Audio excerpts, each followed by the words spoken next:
Anda masih bersama kami dalam Kominfo Newsroom. Pemirsa, pemerintah melalui Kementerian Komunikasi dan Informatika terus mendorong penyelenggaraan multiplexing dalam program penghentian siaran TV analog atau analog switch off. Dalam upaya tersebut, Rosarita Niken Widyastuti selaku staf sus Kemenkominfo memastikan penyelenggaraan multiplexing agar memfasilitasi penyediaan set-top box di berbagai daerah. Pemerintah terus menekankan berbagai pihak untuk mencanangkan transformasi digital dengan melakukan migrasi TV analog ke TV siaran digital. Dalam upaya tersebut, Rosarita Niken Widyastuti selaku staf khusus Kemenkominfo mengungkapkan pihaknya akan terus berupaya untuk mendorong penyelenggara multiplexing dalam memfasilitasi penuh terhadap penyediaan set-top box di berbagai daerah, terutama bagi rumah tangga miskin. Pemerintah juga telah menunjuk PT Pos Indonesia sebagai mitra penyedia jasa layanan pos yang bertugas sebagai pelaksana pendistribusian bantuan STB dari pemerintah untuk diserahkan kepada rumah tangga miskin yang telah terdaftar. Jadi Kementerian Kominfo tentunya sudah menekankan kepada pihak TVRI dan 7 penyelenggara MUX untuk dapat sesegera mungkin membagikan set-top box. Karena memang untuk analog switch off atau penghentian siaran TV analog ini kan bertahap. Tahap pertama tanggal 30 April ini kami harapkan untuk wilayah-wilayah ASO tahap pertama ini set-top box-nya bisa segera didistribusikan oleh para penyelenggara MUX. Nah, kemudian nanti diikuti wilayah-wilayah yang analog switch off-nya itu tanggal 25 Agustus sampai dengan terakhir 2 November 2022. Dalam pembagiannya, migrasi TV analog ke TV siaran digital dibagi ke dalam 3 tahapan, yakni untuk ASO tahap pertama akan serentak dilakukan terakhir pada tanggal 30 April 2022, ASO tahap kedua pada 25 Agustus, dan ASO ketiga pada 2 November 2022 mendatang. Adapun jumlah bantuan set-top box yang diberikan secara keseluruhan untuk ASO tahap pertama, yakni sebanyak 3.202.503 unit, dengan jumlah bantuan yang diberikan Kementerian Kominfo sebanyak 87.310 unit, dan LPS penyelenggara multiplexing memberikan bantuan set-top box sebanyak 3.115.193 unit.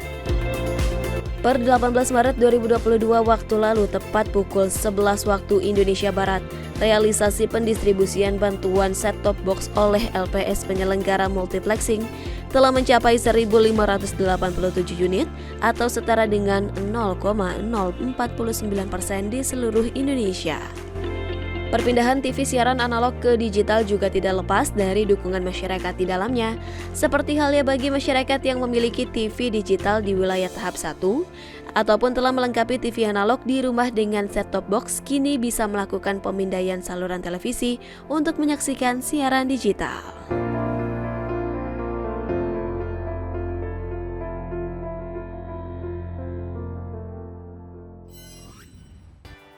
Dengan adanya penghentian siaran TV analog, Direktur Pengelolaan Media Kominfo Nur Sodik Gunarjo menilai daerah yang belum terjangkau siaran TV blank spot tersebut akan diisi oleh siaran TV digital. Karena siaran TV digital memiliki jangkauan yang lebih luas dan teknologi lebih canggih dari siaran TV analog.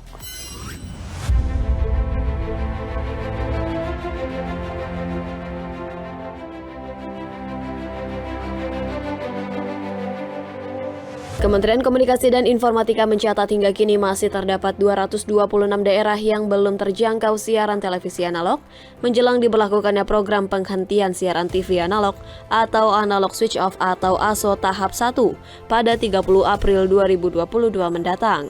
Direktur Pengelola Media Ditjen IKP Kominfo Nur Sodik Gunarjo mengatakan, Daerah yang belum terjangkau siaran TV atau blank spot TV tersebut akan diisi oleh siaran TV digital karena memiliki jangkauan yang lebih luas dan teknologi lebih canggih dari siaran TV analog. Penyebab utama terjadinya blank spot karena teknologi siaran TV analog tidak bisa menjangkau kawasan dengan kondisi geografis beragam seperti kawasan Indonesia bagian timur terutama Papua sehingga jangkauan siarannya terbatas. Oleh karenanya, pemerintah melalui Lembaga Penyiaran Pemerintah TVRI dipastikan segera membangun infrastruktur jaringan siaran TV digital di kawasan terdepan, terluar, dan tertinggal, termasuk kawasan blank spot setelah program ASO dilaksanakan.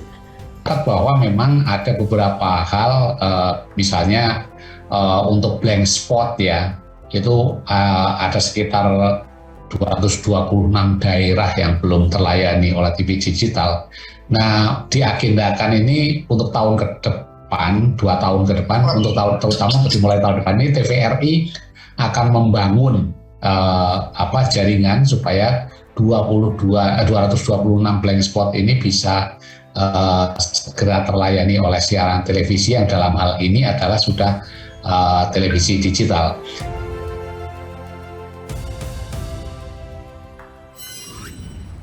Direktur Pengembangan Pita Lebar Ditjen PPI Kemenkominfo Marvel Situmorang menegaskan, pemberian set-top box akan didistribusikan kepada rumah tangga miskin dengan kriteria memiliki televisi dan wilayah yang masih terjangkau.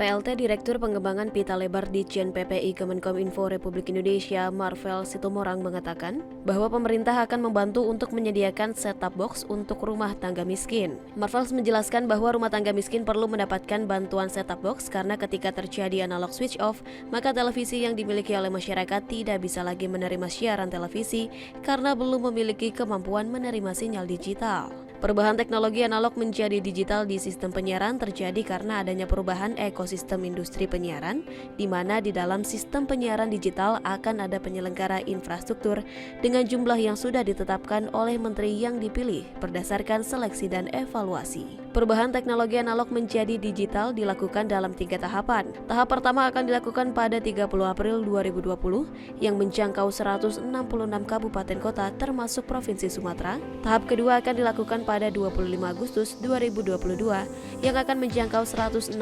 kabupaten kota. Selanjutnya tahap akhir yaitu tahap ketiga akan dilakukan pada 2 November 2022 yang akan menjangkau 65 kabupaten kota. Ada beberapa kabupaten kota yang akan dilakukan penghentian siaran analognya.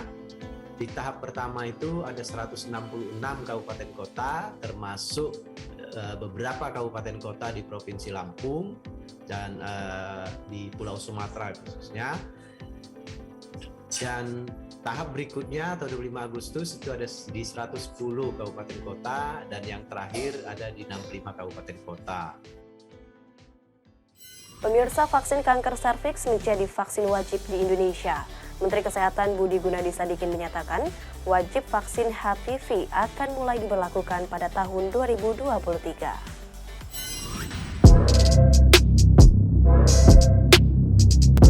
Menteri Kesehatan Budi Gunadi Sadikin memastikan vaksin kanker serviks akan menjadi vaksin wajib bagi seluruh masyarakat Indonesia dan diberikan secara gratis atau dibiayai oleh negara.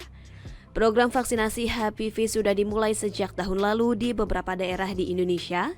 Namun wajib vaksin HPV akan diberlakukan tahun 2023 untuk seluruh masyarakat Indonesia.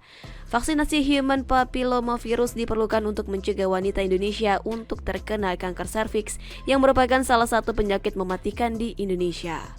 Pemberian vaksin gratis menargetkan kelompok anak perempuan usia sekolah dasar, sementara bagi remaja dan dewasa dilakukan secara mandiri dan berbayar. Pemberian jenis vaksin dalam imunisasi rutin merupakan bagian dari upaya peningkatan layanan promotif dan preventif kebutuhan dasar kesehatan. Kita akan naikkan vaksin wajibnya kita dari 11 antigen menjadi 14. Kita tambah HPV, PCV, sama rotavirus, terutama karena kematian kanker itu paling banyak wanita Indonesia itu cervix sama breast cancer. Cervix ada vaksinnya, ya daripada kita ngurusnya di rumah sakit yang mahal dan menderita. Buat akhirnya kita urusnya di preventif aja. Jauh lebih murah daripada dioperasi di rumah sakit atau di kemo di rumah sakit, dan jauh lebih nyaman juga buat yang si ibunya ya, daripada dia masih masuk rumah sakit.